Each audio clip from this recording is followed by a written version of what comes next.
Power star Pawan Singh के फिर से गाना चोरी हो गया है। इस वीडियो में शुरू से लेकर अंत तक बना रहिए। हमेशा ऐसा वीडियो न्यू फॉर्मेशन जितना जल्दी लाने को मैं प्रयास करता हूं आप लोगों तक।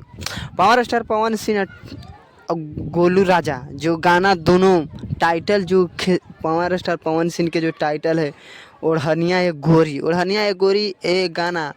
और बात करिए गोलू राजा के गाना जिस गाना के नाम है ओढ़निया ये गोरी ये गाना चोरी के बताया जा रहा है। लेकिन आप लोगों को क्या लग रहा है, बात करिए गाना कब आएगा।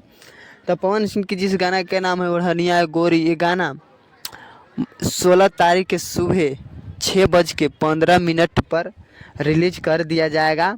और आप लोग प्यार और दुलार दीजिए, धमाल और बवाल भोजपुरी इंडस्ट्री में मचाते रहिए। पावर स्टार पवन सिंह के जब भी गाना आता है कोई भी गाना तो भोजपुरी इंडस्ट्री में तबाही मचा के रख देते हैं।